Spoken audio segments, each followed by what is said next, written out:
Hibiki est un lycéen faible et inutile qui est actuellement en train de courir pour sauver sa vie dans un champ ouvert alors qu'il est poursuivi par un lapin. Mon ego dit que je pourrais probablement battre ce lapin en 1 contre 1, mais l'ego de Hibiki est apparemment en congé, donc il ne veut prendre aucun risque. Pendant qu'il court, il entend soudain une voix étrange dans sa tête, et pendant une seconde, il pense que ça pourrait être son ego qui vient lui donner un conseil, mais quelle que soit cette voix, elle est bien trop paresseuse pour même prendre la peine de faire son travail. Juste à ce moment-là, le lapin rattrape Hibiki, mais dans la fraction de seconde avant qu'il ne soit poignardé, Hibiki réussit à réaliser l'un des clutches les plus accidentels de l'histoire. Il coince la tête du lapin dans son sac, puis il trébuche et tombe directement sur sa tête, tuant le lapin instantanément. Pendant ce temps, dans la forêt, une elfe entend soudain une voix lui dire que quelqu'un de très précieux vient d'être déposé à l'est. Elle s'appelle Amelia, et comme vous pouvez le voir, elle souffre d'un excès de personnalité. Du côté de Hibiki, il est content d'avoir survécu à l'attaque du lapin, mais il ne sait toujours pas ce qu'il est censé faire parce qu'il n'a aucune idée de l'endroit où il se trouve. Il n'a pas de réseau, et il y a un moment, il entendait des voix dans sa tête. Sa priorité absolue pour le moment devrait être de rassembler les nécessités pour sa survie, mais il n'a jamais vraiment fait de camping étant enfant, donc il ne sait pas comment faire du feu, et il n'est pas sûr que la viande de lapin soit même comestible. Alors qu'il se demande quoi faire, il entend à nouveau la voix dans sa tête, et elle lui propose d'expertiser le lapin pour lui. En disant cela, un écran apparaît devant Hibiki, et on l'informe que la viande de lapin cornu est effectivement comestible. Hibiki n'a aucune idée de pourquoi il voit des écrans flottants sortis de nulle part, mais si la viande de lapin est vraiment comestible, alors il décide qu'il serait préférable de l'emporter avec lui au cas où il aurait besoin de nourriture plus tard. Après avoir mis la carcasse du lapin dans son sac, Hibiki commence à essayer de comprendre ce qu'était cette voix dans sa tête, et il se souvient que la dernière fois qu'elle a parlé, elle répondait à une question qu'il avait posée, alors il soulève son sac et demande ce que c'est. Comme prévu, le système répond et informe Hibiki que c'est un sac fabriqué à partir de matériaux qui n'existent pas dans ce monde. Il sait maintenant comment déclencher les réponses du système, donc il décide d'essayer quelques autres choses et demande au système d'expertiser le ciel, mais le système lui dit qu'il n'y a rien à expertiser. Il regarde ensuite le sol et demande au système de l'expertiser, et à son horreur, on l'informe qu'il regarde un mangeur de labyrinthe de niveau 273. Hibiki essaie quelques fois de plus pour s'assurer que ce n'est pas un hasard, mais le sol est définitivement un mangeur de labyrinthe, et il n'est pas préparé à faire face à cela, alors il décide de l'ignorer et de passer à autre chose. Il tente ensuite de s'expertiser lui-même, et bien sûr, un panneau apparaît avec son nom, son âge et ses statistiques tous affichés. Hibiki a 16 ans, et son travail est apparemment celui d'expertiseur, ce qui n'a aucun sens pour lui parce que jusqu'à il y a quelques minutes, il n'était encore qu'un lycéen normal. Il tente de demander au système comment il est arrivé ici, mais cela ne lui répond pas cette fois, et maintenant qu'il y pense, il a été bien trop décontracté à propos d'avoir une voix désincarnée dans sa tête. Il demande au système ce qu'il est, et on l'informe que le système est son support de statut, et qu'il n'est pas autorisé à répondre à des questions concernant des informations personnelles. Il n'est pas non plus autorisé à lui parler à moins de répondre à une question, donc Hibiki ne peut pas du tout avoir de conversation avec lui. Depuis son écran de statut, Hibiki peut voir qu'il a un tas de compétences, et il n'est pas sûr de ce qu'elles font, alors il décide de les essayer l'une après l'autre. La première compétence qu'il utilise s'appelle œil expert, et pendant une seconde, l'ego de Hibiki s'active, lui faisant croire qu'il est sur le point de devenir l'un des 3 meilleurs protagonistes d'Isekai avec ça, mais rien ne se passe. Heureusement, personne n'était là pour le voir s'humilier comme ça, mais il sait maintenant qu'il ne connaît absolument rien à ses compétences, alors il demande au système s'il existe un tutoriel d'une sorte ou d'une autre qu'il pourrait utiliser. Le système informe Hibiki qu'il est déjà dans le tutoriel, mais il ne sait pas ce que cela est censé signifier, alors il décide de continuer à tester ses compétences. La suivante s'appelle carte du monde, et alors qu'il active la compétence, un écran apparaît devant lui avec un tas de lignes dessinées dessus. Ce n'est pas exactement ce à quoi il s'attendait en activant la carte du monde, mais il suppose que les lignes doivent représenter le chemin qu'il a pris pour arriver ici quand il fuyait le lapin. D'après ce que l'on peut voir, il a voyagé en cercle pendant tout ce temps, ce qui est décourageant à découvrir, mais au moins maintenant il ne refera plus cette erreur. Après avoir marché un moment, Hibiki finit par trouver une route, et il est vraiment excité parce que cela signifie qu'il peut enfin se rendre dans une ville, mais il s'est apparemment un peu trop excité car il finit par trébucher et tomber face la première sur la route de pierre froide. Juste à ce moment-là, le système informe Hibiki qu'il a reçu le titre de naufragé dans son Isekai, ce qui n'a aucun sens pour lui, alors il l'ajoute à la liste grandissante des choses qu'il ne comprend pas. Alors qu'il détourne le regard de la fenêtre du système, il entend soudain le bruit d'un grognement terriblement proche de lui, et même mon ego ne pense pas que je pourrais gérer celui-ci, donc Hibiki est définitivement cuit. Heureusement pour lui, le monstre reçoit une balle dans la tête avant qu'il ne puisse lui faire du mal, et celle qui est responsable du tir est Amelia. Elle s'approche de Hibiki et lui demande s'il va bien, et Hibiki dit qu'il va bien, mais ensuite elle lui demande ce qu'il faisait dans le mangeur de labyrinthe. Hibiki n'a toujours aucune idée de ce qu'est un mangeur de labyrinthe, alors Amelia explique que c'est un monstre qui se déguise généralement en prairie. Il ne vous attaquera pas directement la plupart du temps, mais il fait tourner en rond les gens qui s'y retrouvent coincés jusqu'à ce qu'ils finissent par s'épuiser, moment auquel il les dévore. Hibiki est choqué d'avoir été si proche de se faire dévorer, mais quand Amelia lui demande pourquoi il était là-bas en premier lieu, il explique que ce n'était pas son choix. Il est juste en quelque sorte apparu là-bas. Amelia est vraiment confuse quand elle entend cela, alors pendant qu'elle essaie de comprendre ce que Hibiki veut dire, Hibiki essaie de comprendre qui elle est en l'expertisant.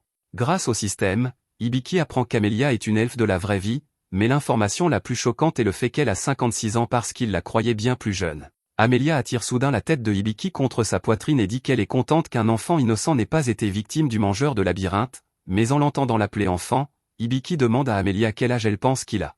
À cause de sa petite taille, Amelia avait supposé que Hibiki avait 10 ans au maximum, mais il l'informe qu'il a en réalité 16 ans, et tirer un adolescent au hasard contre votre poitrine est bizarre peu importe comment on regarde les choses, surtout parce que dans ce monde, on est considéré comme un adulte une fois que l'on a 15 ans.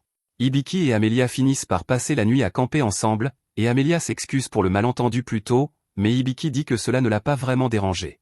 Après avoir mangé le lapin cornu que Hibiki a attrapé pour le dîner, les deux s'assoient pour boire du thé, et Hibiki profite de l'occasion pour demander à Amelia quel est cet endroit. Elle explique que c'est le royaume d'Abarachia, mais elle ne comprend pas comment Hibiki peut être si ignorant de ce pays, alors il explique qu'il n'est pas d'ici.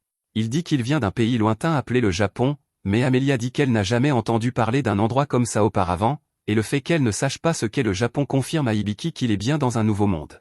Amelia peut voir que Hibiki doit être anxieux d'être si loin de chez lui, alors elle propose de rester un moment et de l'emmener dans une ville voisine pour qu'il puisse commencer sa vie, et Hibiki apprécie vraiment ce geste. Quand vient l'heure de se coucher, Amelia lance un sort d'alarme aérienne pour la prévenir au cas où quelque chose de dangereux s'approcherait, mais Hibiki s'était déjà endormie avant qu'elle ait fini de lancer le sort. Elle est surprise qu'il lui fasse autant confiance alors qu'il vient littéralement de la rencontrer, et ce n'est pas la seule chose étrange chez ce garçon. Il n'a aucune connaissance de ce monde, et il porte des vêtements qu'elle n'a jamais vus auparavant, alors elle suppose qu'il doit être la personne précieuse dont les esprits lui ont parlé avant qu'elle ne vienne ici. Avant que Hibiki ne soit envoyé dans ce monde, il passait ses jours à traîner avec ses amis, et ils étaient tous excités à l'idée des vacances d'été à venir car ils avaient tous tellement grandi. Tous sauf Hibiki, qui fait toujours un M50 tout juste. Les autres ont essayé de l'encourager en disant qu'il y avait encore de l'espoir pour une poussée de croissance plus tard, mais Taiki par contre est en fait jaloux de Hibiki parce que, d'une manière ou d'une autre, en échange du malus de taille, toutes les filles qu'il rencontre se pâment absolument devant Hibiki, et il ne sait pas pourquoi. Maintenant qu'il y pense, Taiki a raison. Cette conversation a eu lieu le dernier jour d'école avant les vacances d'été, et Hibiki était sur le point d'entrer dans une salle de classe quand soudain il y a eu un brillant éclair de lumière, et la chose suivante dont il se souvient, c'est qu'il était ici. Hibiki se réveille et se demande si ses amis vont bien parce qu'ils doivent être morts d'inquiétude pour lui en ce moment, et pour empirer les choses, son téléphone est à 12%, donc il va bientôt être à plat. Juste à ce moment-là, il sent quelque chose de dur lui frapper la tête, alors il regarde pour voir d'où ça venait, et il s'avère que c'était juste un bouton qui n'a pas pu contenir la personnalité d'Amelia. Il se lève pour regarder toutes les particules flottantes dans l'air, et il est curieux de savoir ce qu'elles sont, alors il demande au système de les expertiser, et on l'informe qu'elles font partie d'une barrière magique qu'Amelia a installée pour l'avertir des intrus. Le fait que la magie existe ici est une preuve supplémentaire que ce n'est pas son monde d'origine, donc Hibiki doit commencer à réfléchir à un moyen de revenir dès que possible. Il s'assoit sur un rocher à proximité et décide de regarder à nouveau ses statistiques pour comprendre ce qu'il a. Il demande au système ce qu'est un expertiseur, donc le système explique qu'un expertiseur est une classe de travail de rareté de rang B. Cela vous permet de voir les informations et les capacités liées à une cible, mais comme c'est une classe non combattante, elle n'est pas fournie avec des compétences utiles au combat. C'est tout ce que le système est prêt à lui dire, mais Hibiki a encore beaucoup de questions comme ce que signifie la partie provisoire de son travail, mais il va devoir garder cela pour un autre jour. Le lendemain matin, Amelia se réveille et est surprise par la réalisation que ses melons ont été suspendus au vent toute la nuit parce qu'elle n'avait pas réalisé qu'elle avait perdu un bouton. Un instant plus tard, Hibiki se réveille, donc elle se détourne, gênée, et quand Hibiki réalise ce qui se passe, il sort le bouton qu'il a frappé au visage la nuit dernière, mais cela fait penser à Amelia qu'il a intentionnellement volé son bouton, alors elle le frappe au visage. Un peu plus tard, une fois que le malentendu a été dissipé, Amelia s'excuse auprès de Hibiki de l'avoir frappé. Hibiki dit que ce n'est pas grave puisqu'elle lui a donné une potion pour guérir ses blessures, donc il n'y a pas de rancune. Alors qu'il marche, Hibiki lui demande à quelle distance se trouve la ville d'ici, et selon ses calculs, une fois sorti de la forêt, il devrait pouvoir y arriver dans environ une demi-journée. Hibiki est content de l'entendre, mais il est un peu inquiet par le fait qu'il y a des monstres partout. Amelia lui dit qu'il n'a pas besoin de s'inquiéter des monstres tant qu'elle est avec lui, mais elle est surprise qu'il ait pu sentir les monstres en premier lieu.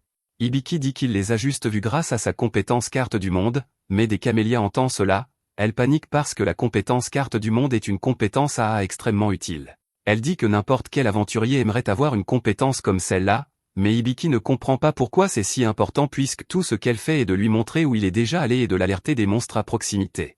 En fait, il peut voir quelque chose appelé un lapin à cornes de cristal à proximité, et dès qu'Amelia entend cela, elle devient excitée parce que les lapins à cornes de cristal sont extrêmement précieux. Ils valent facilement plus de 200 pièces d'or, alors elle attrape Hibiki et lui demande de lui montrer où se trouve le lapin. Ils finissent par localiser le lapin à cornes de cristal, et après l'avoir expertisé, Hibiki découvre quelque chose à son sujet. Il est stupide, il a une compétence de fuite, et il a aussi une compétence de détection de présence.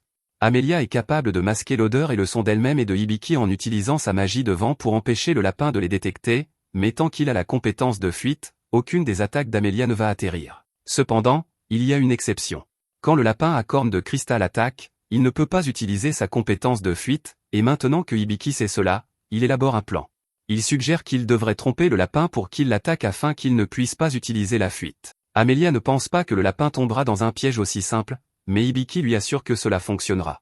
Au moment d'exécuter le plan, Amelia crée une série de murs de roches autour de lui pour le forcer à se diriger vers Hibiki, qui est allongé sur un rocher comme appât, et une fois qu'il commence à charger vers lui, elle lui tire dans la tête. Elle est surprise de voir à quel point c'était facile car elle s'attendait à ce qu'un monstre aussi précieux soit plus difficile à attraper, mais elle ne se plaint pas de cette victoire facile. Hibiki a également beaucoup monté de niveau grâce à ce succès, même si c'est Amelia qui a tué le lapin parce qu'il a beaucoup contribué au succès du plan, donc c'est gagnant-gagnant. Hibiki et Amelia arrivent plus tard dans la ville de Raoul, et comme les vêtements étranges d'Hibiki attiraient probablement une attention indésirable, Amelia lui offre sa capuche pour qu'il se couvre jusqu'à ce qu'il puisse obtenir une nouvelle tenue. Elle lui rappelle également qu'ils vont obtenir une bonne somme d'argent après qu'elle aura vendu cette corne de cristal, donc ils pourront aussi faire du shopping pour de l'armure et des armes. En parlant d'argent, Hibiki lui demande combien vaut une pièce d'or ici, mais elle est choquée d'apprendre que, de toute chose, Hibiki ignore même comment fonctionne l'argent. Hibiki ne veut pas détériorer davantage l'opinion qu'elle a de lui, alors il fait semblant de plaisanter et demande plutôt au système de lui expliquer. Le système répond et explique qu'une pièce d'or vaut environ 10 000 yens, donc quand Amelia a dit que cette corne vaut 200 pièces d'or, cela équivaut à 2 millions de yens. Il est logique qu'elle ait été si impatiente de l'obtenir. Amelia pose sa main sur le visage d'Hibiki et lui dit qu'il devrait probablement s'abstenir de se faire passer pour un ignorant total dans cette ville parce que, s'il n'est pas prudent, il va se faire arnaquer.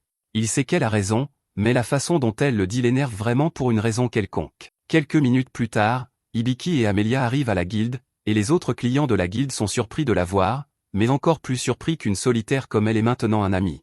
Ils ne comprennent pas pourquoi elle traînerait avec un enfant, mais Amelia explique que même si Hibiki manque de hauteur, c'est en fait un adulte. Les aventuriers supposent que cela doit signifier qu'il est un novice, alors ils s'excusent de l'avoir taquiné sur sa taille et lui souhaitent bonne chance pour son premier jour. Une fois qu'ils sont partis, Amelia emmène Hibiki au comptoir d'accueil pour rencontrer la réceptionniste, Juel, et Hibiki ne peut s'empêcher de remarquer que Juel a des oreilles de chat. Amelia dit à Juel qu'elle aimerait vendre un objet, donc elle veut négocier dans une salle privée.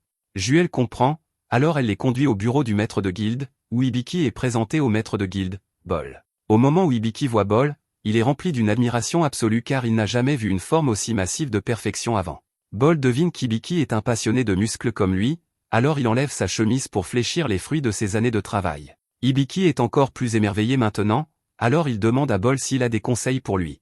Il avait essayé de s'entraîner par le passé pour compenser son manque de taille par des muscles, mais sa silhouette est trop petite, donc il n'en a jamais tiré grand-chose.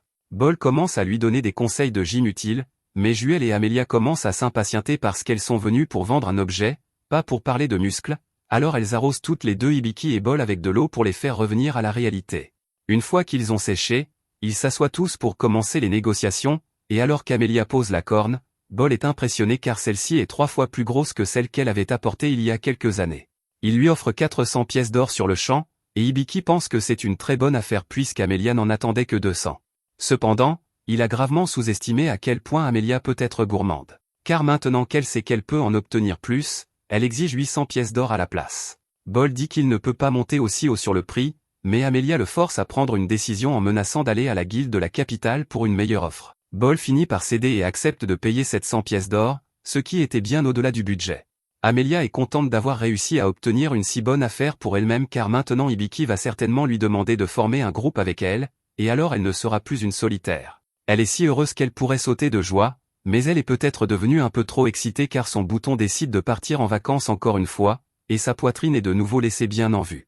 Ainsi, Juel expulse Bol et Hibiki de la pièce pour qu'elle puisse raccommoder les vêtements d'Amelia, et comme cela va prendre un certain temps, Hibiki décide d'aller attendre à une table. Pendant qu'il est là, le système l'informe que sa compétence de tutorat de niveau 1 a atteint les conditions de niveau supérieur, ce qui est bien, mais Hibiki ne sait pas exactement ce que cela signifie, alors il demande une explication. Le système explique que le tutorat est une compétence qui accorde essentiellement un plot armor à ceux qui ont un taux de survie extrêmement bas, et qu'elle a été spécialement conçue par Dieu pour garantir qu'Hibiki ne meure pas à son apparition. Hibiki n'arrive pas à croire qu'il a vraiment reçu sa compétence de Dieu, mais juste à ce moment-là, il entend une voix séparée dans sa tête, et il s'avère que c'est celle du Dieu qui veille sur lui. Il ne serait pas allé aussi loin sans l'aide du Dieu, alors il est reconnaissant. Cependant, le Dieu lui dit qu'il doit quand même faire de son mieux pour rester en vie car son haut plot armor ne durera pas éternellement. Quelques instants plus tard, Amelia revient après avoir fait réparer sa chemise, mais juste à ce moment-là, elle reçoit une lettre pour une demande de mission, et cela implique sa ville natale, donc elle ne peut pas refuser. Elle ne pourra pas non plus emmener Hibiki, alors elle s'excuse, mais elle va devoir quitter la ville pour un certain temps. Pendant ce temps, à l'intérieur d'une caverne sombre, une aventurière cherche activement quelque chose, mais malgré tous ses efforts, elle ne trouve aucune trace de l'objet, donc elle n'a aucune idée d'où il pourrait se trouver. De retour dans la ville, Amelia demande à Hibiki s'il va vraiment s'en sortir seul, mais il lui dit qu'il peut se débrouiller. Il est reconnaissant envers Amelia pour son aide jusqu'à présent, mais il ne veut pas continuer à être un fardeau pour elle, donc il doit trouver comment se débrouiller par lui-même. Il dit qu'il prévoit de devenir aventurier parce qu'il a vu quelques quêtes à la guilde que même un non-combattant comme lui pourrait accomplir. Amelia est contente d'apprendre qu'Hibiki a déjà un plan en tête, et pour lui faciliter un peu les choses, elle lui dit qu'il peut rester dans la chambre qu'elle loue en attendant. Elle lui tend une carte et lui dit que quand il y arrivera, il devrait demander une dame nommée Tanya, et elle s'occupera de lui. Elle promet de le revoir à son retour, mais alors qu'elle s'apprête à partir, Hibiki se souvient qu'il doit lui rendre son poncho. Amelia lui dit qu'il peut le garder, mais Hibiki pense qu'elle en a bien plus besoin que lui parce que ses boutons n'arrêtent pas de sauter. Après s'être souvenu de ce qui s'est passé, Amelia s'enfuit, gênée, car elle n'arrive pas à croire qu'Hibiki a vu sa poitrine 3 fois maintenant. Cependant, elle ne regarde pas où elle va, donc elle finit par heurter l'aventurière de tout à l'heure. Elle réussit à se rattraper avant de tomber et s'excuse immédiatement, demandant si la fille va bien, mais la fille ne détourne pas du tout le regard. Un garde s'approche après avoir entendu tout ce remue-ménage et demande à Amelia pourquoi elle est si pressée, alors Amelia explique qu'elle est justement en route pour accomplir une mission dans sa ville natale. Dès que la fille entend cela, elle s'intéresse et demande si Amelia fait référence au village elfe de Fernotte. Après qu'Amelia l'a confirmé, la fille arbore un large sourire malicieux. Elle mentionne alors qu'elle se rend justement là-bas aussi, donc elle et Amelia devraient pouvoir voyager ensemble. Après le départ d'Amelia, Hibiki passe presque tout son temps à dormir à l'intérieur, et la batterie de son téléphone est complètement déchargée, donc il n'a rien à faire. Il n'a pas vraiment à s'inquiéter de l'argent après la vente de la corne, mais il n'a toujours pas trouvé de moyen de rentrer chez lui, et le dieu ne lui a plus parlé depuis. Il essaie de demander à Juel si elle sait quelque chose sur un autre monde, mais cela semble signifier quelque chose de très différent ici car elle devient toute timide et le dirige vers un centre de jeu NSFW, ce qui n'est pas ce qu'il cherchait. Hibiki ne veut vraiment pas que les gens se méfient de lui, alors il évite beaucoup les interactions ces derniers temps, mais il ne peut pas continuer ainsi éternellement. Juste à ce moment-là, Tanya frappe à la porte d'Hibiki. Elle est venue parce qu'Hibiki n'est pas descendu pour le petit déjeuner ni pour le déjeuner plus tôt dans la journée, alors elle commençait à s'inquiéter. Il lui assure qu'il va parfaitement bien, et Tanya est contente de l'entendre, alors elle lui rappelle que le dîner sera bientôt prêt et qu'il devrait descendre quand il sera prêt à manger. Hibiki la remercie, et après son départ, il réalise qu'il va devoir commencer à gagner de l'argent parce que cet argent de la corne ne durera pas éternellement. Il demande au système d'afficher ses statistiques pour qu'il puisse déterminer dans quoi il serait bon, et le système fait comme demandé, mais Hibiki ne sait pas vraiment si ses statistiques sont bonnes ou non, alors il demande l'avis du système. Le système lui dit qu'il est essentiellement de la chair à canon avec ses statistiques actuelles, donc il ne devrait même pas envisager de tenter un combat en solo tel qu'il est maintenant. Hibiki s'en doutait un peu, alors il décide de jeter un œil à ses compétences pour voir s'il y a quelque chose d'utile. Il découvre qu'il a une compétence appelée Aimant Adam, mais il n'est pas sûr de ce qu'elle fait. Il a aussi 2 autres compétences, contrat et médecine. Il demande au système ce que fait de médecine puisque cela semble plutôt utile, et le système l'informe qu'il s'agit d'une compétence qui lui permet d'acquérir des connaissances médicales détaillées en téléchargeant cette année d'études de médecine directement dans sa tête. Cela semble vraiment cool, alors Hibiki dit qu'il veut essayer, mais le système l'avertit qu'il ne peut pas arrêter le processus une fois qu'il a commencé et que les livres de médecine sont assez épais, donc cela va prendre un certain temps. Hibiki hésite un peu après avoir entendu cela, mais il décide quand même de continuer, et pour une fois, le système semble vraiment déçu par sa décision. Peu après, le livre de médecine apparaît devant Hibiki, et le transfert d'informations commence, mais cela fait bien plus mal qu'Hibiki ne le pensait. Quelques jours plus tard, le transfert de connaissances est enfin terminé, et Hibiki se sent absolument terrible car il n'a ni mangé ni dormi depuis si longtemps. Il décide de sortir pour faire quelques achats et s'éclaircir les idées, et après avoir pris un repas, il s'achète une armure et de l'équipement d'aventurier général. Il commente également le fait que l'acquisition de compétences est beaucoup plus difficile qu'il ne le pensait. Le système lui dit que toutes les compétences ne nécessitent pas la méthode de téléchargement de livres, donc il n'a pas à s'inquiéter de cela.